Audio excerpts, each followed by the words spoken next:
any emotional attachment with a person or a thing or a place is your jail.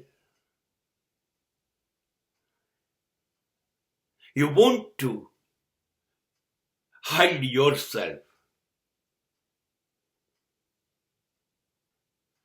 જ્યારે તમને એવું લાગે કે કોઈ વ્યક્તિ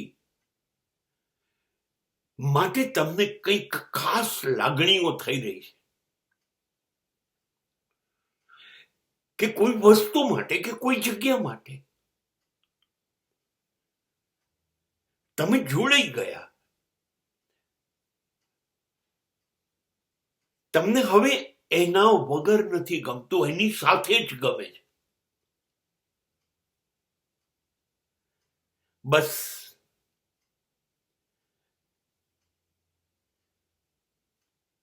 હવે પગમાં સાંકળો બંધાઈ ગઈ.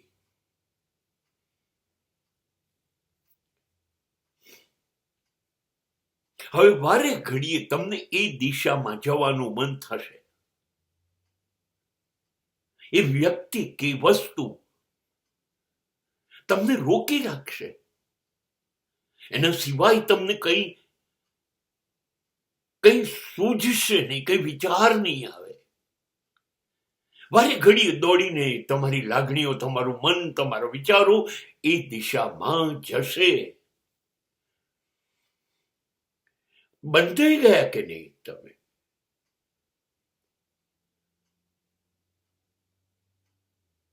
આ જેલ છે. હવે આવા જેટલા વધુ લોકો હોય એટલી તમારી જેલ વધુ થઈ ગઈ. એવી કેટલી બધી વસ્તુઓ હોય કે જેના વગર તમે રહી જ ના શકો. એ તમારી જેલ થઈ ગઈ. તમને એમ થાય તમે તમારી ગાડી વગર નહીં રહી શકો, તમારા ટીવી વગર નહીં રહી શકો, તમારા મોબાઈલ વગર નહીં રહી,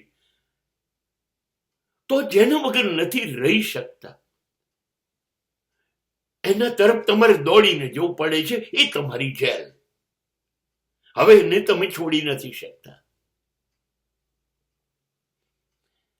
એવી રીતે કેટલા બધા માણસો જેમ જેમ તમારી જોડે જોડાતા જાય કે તમે એની જોડે જોડાતા જાઓ, પછી છૂટવું બહુ મુશ્કેલ છે. પછી એમ જ થયા કરીએ કે ક્યારે મળીશું, ક્યારે મળીશું. પછી સતત વિચારો એ દિશાના જ આવે. બંધાઈ ગયા, કારાવાસ થઈ ગયો. અને કાયદા દ્વારા સજા થઈ હોય ને જો જેલની, તો એ ચોક્કસ મુદતે પણ છૂટે. 5 વર્ષ, 10 વર્ષ, 20 વર્ષની જેલ, પછી જેલમાંથી બહાર અવાય. પણ કોઈ વ્યક્તિ ની જોડે જોડી ગયા અને વ્યક્તિની જેલમાં પૂરી ગયા તો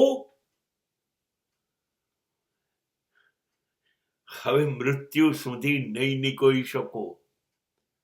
અને ખાસ યાદ રાખજો, ઘણી વખત એવું પણ થાય છે કે જે વ્યક્તિ જોડે જોડાયા એની જિંદગીને લાજવાબ બનાવી દીધી, સુખનો સાગર બનાવી દીધી, જીવવાનું જ મન થાય એવી બનાવી દીધી. અને પછી અચાનક એ વ્યક્તિ તમને મૂકીને જતી રહી તો તમે એની યાદોની જેલમાં હશો. હવે વ્યક્તિ તો નથી, પણ એની સાથે જે જીવાયું હતું એની યાદમાંથી તમે બહાર નહીં નીકળો. હવે યાદની જેલમાં છો. એટલા માટે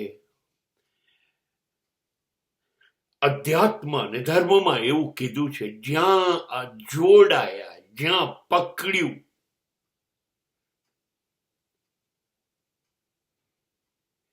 ત્યાં અધર્મ,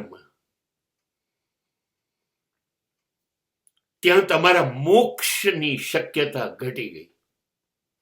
મોક્ષ એટલે ફ્રી, બંધન થી છૂટા પડી જવું, કોઈ બંધન નહીં, એ મોક્ષ. અહીંયા તો આપણે બંધાઈ ગયા, તો હવે મુક્તિ કે મોક્ષની આશા શું રાખવાની?